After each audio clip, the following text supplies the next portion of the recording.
Howdy guys, time for another book review video, and this time I'm reviewing You by Caroline Kepnes. I am a big fan of this book. I'm going to get that out there right at the start. I'm a big fan of this book. It's the first book I've read in a long time that I really loved. Certainly the first book I read this month that I loved. And yeah, it hooked me right from the start, and I'm going to say very good things about it. So the plot of this book is basically there's a guy that works in a bookshop, and one day this incredible girl walks into his life, walks into the bookshop. He believes she's flirting with him. He completely is into her, and yeah, he falls head over heels for it almost instantly. He then shows his slightly weirder side and becomes an absolute crazy stalker. He stalks her on the internet, uses Google, finds out where she lives, goes and watches her through her window. That's where the story then builds from, that he is a crazy stalker guy, so it's kind of a thriller about their relationship. He uses everything that he finds out about her on the internet and what have you to his advantage to try and convince her that he's the perfect partner for her, and it's about their relationship really building up, and is she going to realise he's a crazy stalker, or is his plan going to work and they're going to have a wonderful relationship? And it does keep you guessing to the very end. One thing that I really liked from the outset was the fact that it gets started on the story straight away. I remember thinking that actually this is the kind of book that's going to be a slow burner. You're going to introduce this character that you think is slightly crazy, and then he'll meet the girl. But actually the first page is him reporting on having already met her and what he thought. And I think that had huge appeal to me because it got me hooked right from the start, and I don't think books necessarily do that for me usually. I was completely fascinated by his character and his stalkeriness and trying to find out whether he was a bad, evil stalker or a good stalker, if there is such a thing. One of the massive pros for me was that this was set in a bookshop.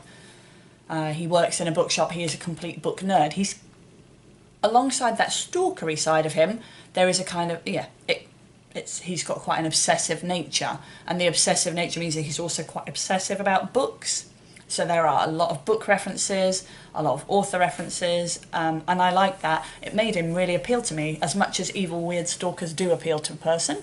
The story is told in the first person. It's told from the inside of the stalker guy's head. I call him Stalker Guy. I'm sure he's got a name, but I can't remember what it was. It's told from the inside of Stalker Guy's head, and I think that that was a big plus, because actually it's able to go into a lot of detail about what he's doing and why he's doing it. So rather than them just saying he's being weird and stalking, you're able to see how he's able to rationalise it and convince himself that he's not doing anything wrong, which I thought added a really interesting spin on the story.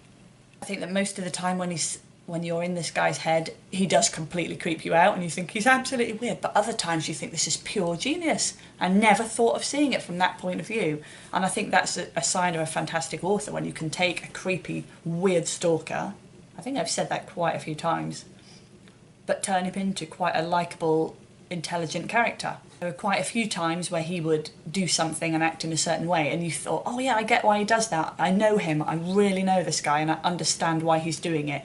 Even though his motives were completely irrational, you understood him because you were really inside his head. I must admit that there was a little smug side of me that every time he did something and I understood why, I'd think, oh yeah, I'm connected with him, I understand him.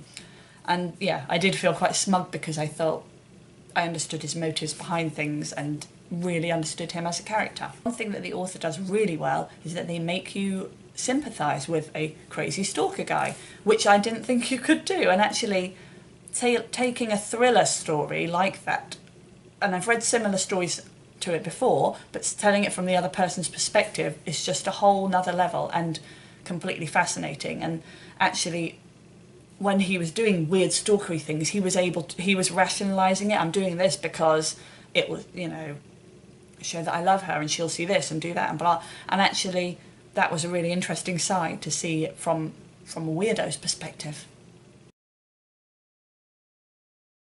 In terms of downsides, I felt that I never really was that interested in finding out what would happen next. I thought it was incredibly well written, so I always carried on reading it. It never felt like hard work. But did I really feel that drive to find out where the story was going to go? No. I don't remember actually at any point thinking, I wonder where this is going to end. and that's unusual for a story. It ticks along quite nicely. It doesn't detract too much, but it did stop me from really having an all-out love affair with this book. The other downside of having a story that's about a stalker is that actually most of the characters were very unappealing and didn't have very many positive traits. And not just the main character, not just Weird Stalker Guy, as he shall now be known, but also the girl that he falls for, the other people that he meets. They were all very unappealing characters, and there was a lot of hatred inside of me. But then I suppose you've got a very unreliable narrator, so maybe that's just to do with how he interprets them.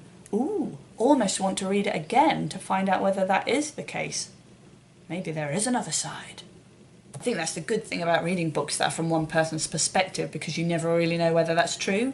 You sort of have to just go with it. And I think I've relied on him I've believed him too much.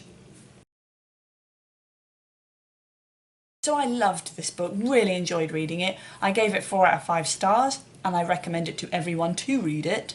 Again, I didn't give it 5 because I just didn't feel that gripped by the story, but I wasn't aware that I wasn't gripped by the story. It was only sort of on reflection that I thought, yeah, I wasn't interested in where it was going. I was just happy living in their little world, I think. If you've read it, then let me know what you thought below. If you've read similar books, then please let me know, because I like this one, so I'd love to read more that are like it. I'll see you next time, guys. Bye-bye.